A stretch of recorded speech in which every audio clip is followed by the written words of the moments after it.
So, good morning. My name is Harsh Chaudhary. I am a student of Delhi University.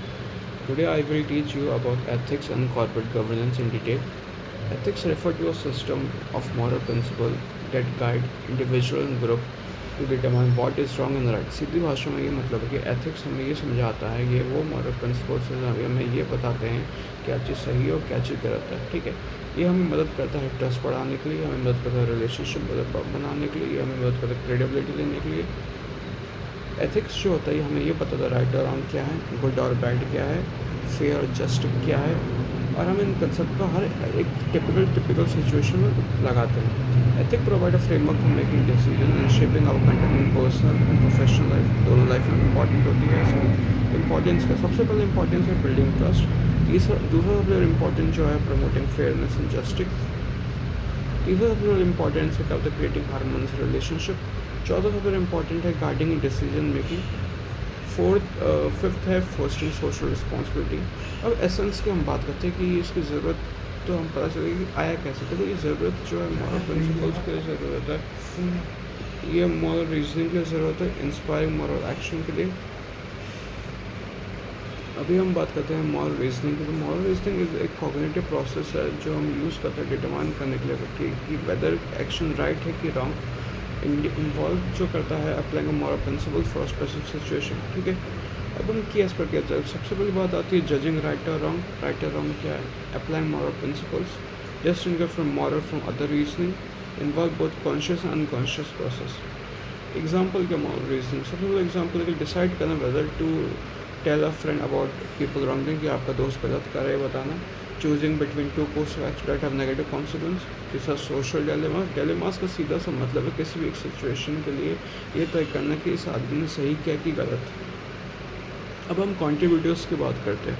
देखिए हमारे दुनिया में बहुत तरह तरह के कॉन्ट्रीब्यूटर्स हैं, जिसमें से सबसे पहले सॉक्रेट्स, जिनका ये मतलब था जानना कि सेल्फ नॉलेज से आदमी की एथिक्स में बदलाव आ सकता है।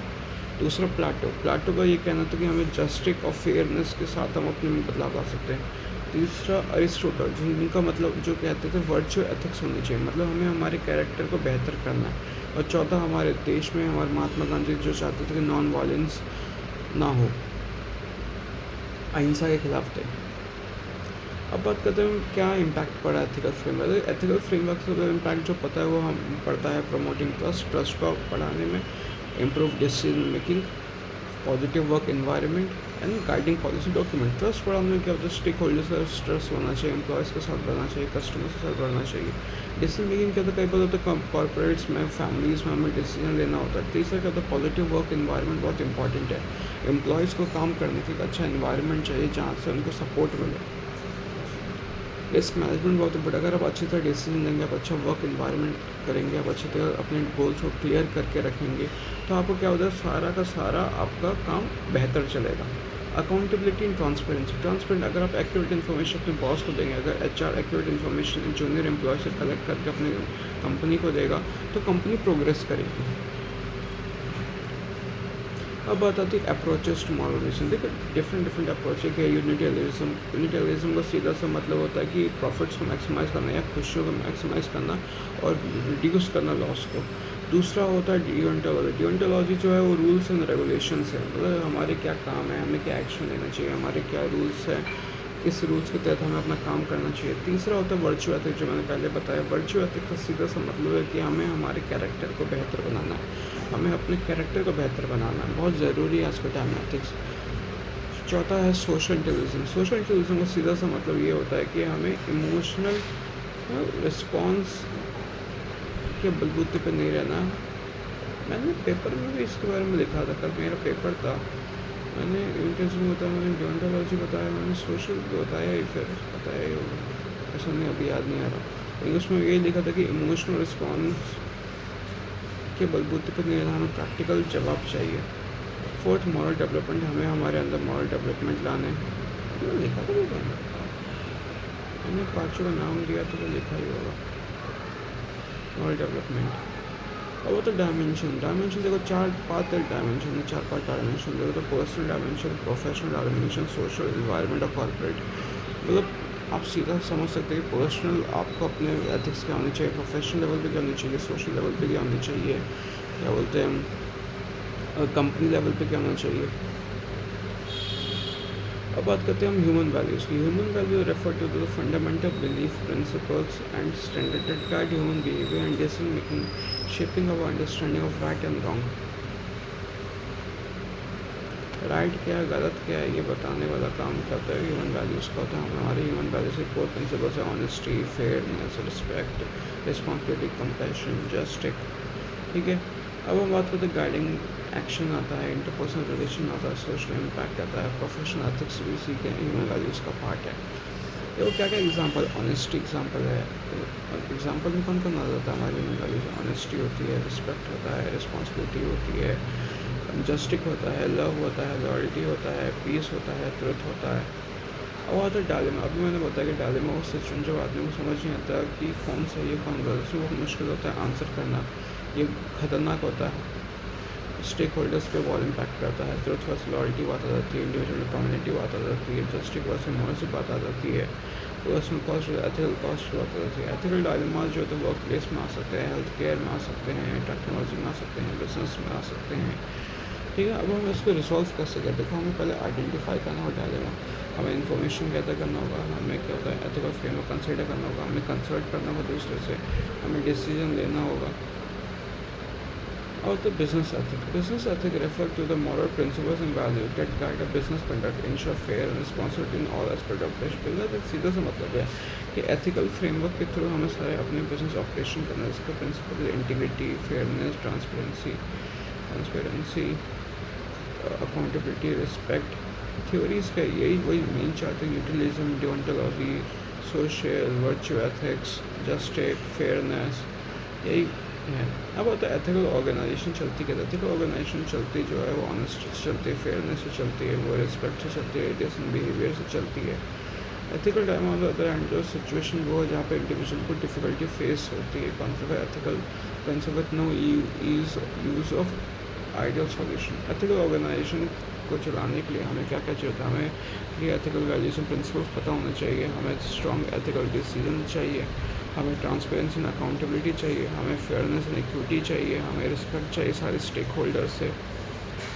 एग्जाम्पल एथिकल डायलेमा मतलब विसल ब्लोइंग सीधा सा मतलब होता है जब हमारे एम्प्लॉयज़ को, जूनियर एम्प्लॉयज़ क्या बोलते हैं इलीगल कर रहे तो एक कलीग रिपोर्ट करता है, उसे विसल ब्लोइंग करते हैं।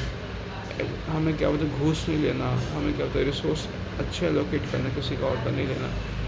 कैसे आप मैनेज कर सकते हैं एथिकल डायलेमास, आप ethical code of conduct enter कर सकते हो, आप प्रमोट कर सकते हो ethical training and awareness, foster कर सकते हो कल्चर, ओपन कम्युनिकेशन, आप गाइडेंस दे सकते हो ऑफिसर।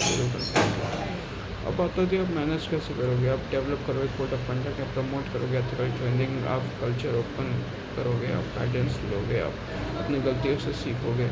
अब होता है business ethic code of ethics. ठीक है, business ethics code of ethics सीधा सा मतलब तो वही है कि outline that principle and standard guide करते हैं कंपनी का ऑपरेशन, एम्प्लॉय के बिहेवियर को। ठीक है, तो आपके की प्रिंसिपल बिजनेस एथिक्स से क्या, ऑनेस्टी है, आपकी इंटीग्रिटी है, फेयरनेस है, रिस्पेक्ट है, रिस्पॉन्सिबिलिटी है, कॉन्फिडेंशियलिटी है, बेनिफिट है कोड ऑफ एथिक्स है। सबसे बड़ा बेनिफिट क्या, आपका रेपुटेशन अच्छा होगा, आपका एम्प्लॉयमेंट बढ़ेगा, आपका रिड्यूस रिस्क होगा, आपका क्या होता है कस्टमर लॉयल्टी बढ़ेगी, आपका डिसीजन मेकिंग अच्छा होगा। ठीक है, अब होता है बिजनेस एथिक्स में इश्यूज बहुत सारे आते हैं कंपनी में, अगर डिस्क्रिमिनेशन की, हैरेसमेंट की प्रॉब्लम होती है, अनएथिकल अकाउंटिंग प्रैक्टिस होता है, वर्कप्लेस हेल्थ एंड सेफ्टी होता है, प्राइवेसी एंड डेटा सिक्योरिटी की प्रॉब्लम होती है, एनवायरमेंटल रिस्पॉन्सिबिलिटी होती है। ठीक है, कॉर्पोरेट गवर्नेंस का सीधा सा मतलब यही होता है कि कॉर्पोरेट चलाने के लिए किस किस चीज़ों को हमें कंट्रोल करना है और किस किस चीज़ को हमें डायरेक्शन देनी है, कॉर्पोरेट सोशल रिस्पॉन्सिबिलिटी बनी है। लेकिन बहुत सारे एथिकल इशूज़ भी आते हैं, जो कोड ऑफ कंडक्ट करना, प्रॉपर क्या होता है प्रोवाइड करना, एथिक ट्रेनिंग इम्प्लीमेंट करना, रिपोर्टिंग होल्ड करना, employ accountability, ethical training program. Ethical हर कंपनी में एथिकल ट्रेनिंग प्रोग्राम दिए जाते हैं। होटल्स में तो हर दिन सुबह 1 घंटा मैनेजर एथिकल ट्रेनिंग देता है, और टेली कॉलिंग में हर रात दिया जाता है, जो नाइट टेली का जो विप्रो कंपनी वो सब रात को चलती है। तो बहुत सारी चीज़ें हैं। The programme should define what constitute ethical behaviour with the organisation, include principle honesty, fairness, respect. Code of conduct भी देखा जाता है कि एम्प्लॉय का बिहेवियर कैसा है, कैसे वो एक्शंस कर रहा है। एथिकल डिसीजन मेकिंग की जाती है, complaints with laws and regulation, handling conflict of interest, case study in scenario. Using real-life case study scenario can help employees apply ethical principle to practical situation. Example of training topics. Example क्या है? Example data privacy and security, financial integrity, social responsibility, responsible marketing, advertising, anti-bribery, diversity, inclusion, respectful workplace. अब आ जाता है corporate governance इन conceptual framework. Corporate governance का वही जो मैंने बोला, कॉर्पोरेट गवर्नेंस का सीधा सा मतलब है the system of rules and practices and process by which a company directed and control. ठीक है, कॉर्पोरेट गवर्नेंस प्रोवाइड करता है framework for rules and relationship and system. जो प्रोसेस है इसमें हम डायरेक्शन कंट्रोल करते हैं, हम क्या होता है स्टेक होल्डर इंटरेस्ट देखते हैं, हम सिग्निफिकेंस क्या, सबसे बड़ा सिग्निफिकेंस ये है कि इन्वेस्टर का कॉन्फिडेंस बढ़ जाता है, डिसीजन मेकिंग हो जाती है, रिड्यूस हो जाता है, रिस्क हो जाता है, रेपुटेशन सस्टेनेबल ग्रोथ होता है। ठीक है, एजेंट्स के हमारा भरोसा मिल जाता है, हमें स्टेक होल्डर का प्रिंसिपल इसकी ये है कि फेयरनेस, इक्विटी हो गया, ट्रांसपेरेंसी हो गया, अकाउंटेबिलिटी हो गया, इंडिपेंडेंसी हो गया। अब बात करते हैं कॉर्पोरेट गवर्नेंस जो इवॉल्व हुआ है, वो ग्लोबली भी काम करता है और क्या होता है इंडिया लेवल पर काम। ग्लोबली क्या होता है, बैलेंस बना के रखा हुआ है, share holder management, customer supply, financiers. India level पे क्या, इंडिया लेवल पे भी काम कर रहा है जिसमें रेगुलेटर्स बैठे हुए, सेबी बैठा हुआ, IRDA बैठा हुआ जो ध्यान रखता है। इसका फोकस एरिया जो होता है transparency, board effectiveness, risk management, future trans sustainability, digital transformation, board diversity challenges, BS enforcement, compliance, cost. CI code का सीधा सा मतलब जो लिस्टेड कंपनीज़ के ऊपर जो ध्यान दिया जाता है और उनके वो मेन सेम प्रिंसिपल्स होते हैं integrity, ESG integration, stakeholders, audit committee, risk management. अब हम बात करते हैं फ़िलासफ़िकल बेसिस, तो वही 4 फ़िलासफ़ी है, कोई नई फ़िलासफ़ी तो आई नहीं है। ठीक है, कॉर्पोरेट फ्रॉड की बात करते हैं, बहुत सारे कॉर्पोरेट फ्रॉड हुए थे। लेमन ब्रदर्स का एक कॉर्पोरेट फ्रॉड हुआ जिन्होंने क्या बोलते हैं लो सिबिल स्कोर पर लोन दे, जिस वजह से वो बैंक करप्ट हो गए। एक क्या बोलते हैं बैंक करप्ट हो गए। एनरॉन कंपनी आई थी जिन्होंने अपने क्या होता है अपने लॉस को हाइड करके प्रॉफिट शो किया था, वो बर्बाद हो गई। फिर उसके बाद एक कंपनी आई सत्यम कंप्यूटर सर्विसेज। सत्यम कंप्यूटर सर्विसेज ने तो प्रॉफिट ही गलत शो कर दिया था, तो वो लोग मारेगा। PNB हाउस जो नीरव मोदी का केस जिसमें डायमंड ज्वेलर जो कि लोन लेना चाहता था अगेंस्ट कॉलेक्टर, तो वो फंस गया था, उसको UK में आज वो जेल में है। फिर बात आती है ABG शिपयार्ड जो 22,000 करोड़ का लोन लिया, उसने गलत जगह इन्वेस्ट कर दिया, लिया किसी और चीज़ पर लगा कहीं और उसने दिए थे। इसी कारण से क्या होता है अपना बाईजू बर्बाद हुआ, येस बैंक बर्बाद हुआ, उसने भी same to same Lehman Brothers वाला काम किया। कॉर्पोरेट इशूज़ एंड चैलेंज, बहुत सारे चैलेंजेस और डेटा क्वालिटी को लेते हुए बताया करते हैं, एथिकल कंसर्न, जॉब डिस्प्लेसमेंट को लेते हुए आते हैं, स्किल प्रोफेशनल्स को लेते हुए आते हैं, तो डेटा प्राइवेसी, डेटा स्केलेबिलिटी, सब प्रॉब्लम बनी रहे। अकाउंटेबिलिटी, सोसाइटी में क्या होता है कि job displacement, skill gap, employ resistance, technical challenges भी हैं,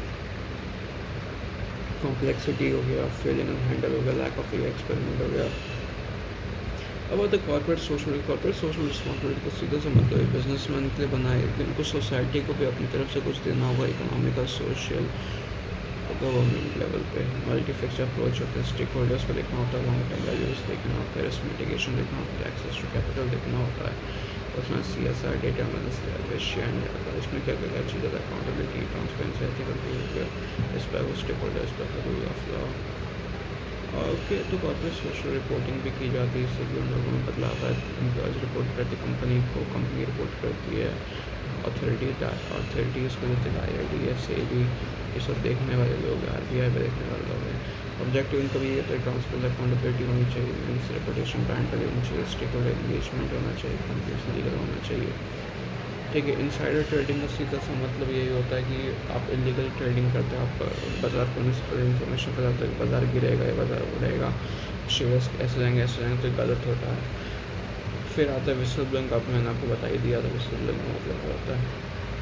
फिर शेयर एक्टिविस्ट में सीधा सा मतलब होता है जब कोई शेयर डोमिनेट करता है शेयर्स, तो वो चाहता है कि उसके डिसीजन के हिसाब से सब कुछ जो कि गलत है। फिर आता है क्लास एक्शन। क्लास एक्शन सीधा से मतलब जब आप क्या ट्रेडमार्क अप्लाई करते हो तो कोई कॉपीराइट आपको चुराने की कोशिश करता है। डेटा सिक्योरिटी की बात है। फिर जेंडर डाइवर्सिटी की बात होती है कि मैन एंड वुमेन दोनों को सेम शेयर्स। तो कई बार होता है कि वुमेन को हम हाई पोस्ट नहीं देते हैं, जिस वजह से दिक्कत होती है और ये नहीं होना चाहिए। अब the government of family identity governance को देखिए, फैमिली जब बिजनेस फैमिली होती है तो सब एक साथ चले, कोई अलग ना हो, बहुत सारी ये सब बात होती है। मैंने से कंपनी से बिल्डअप करने की कोशिश करती है।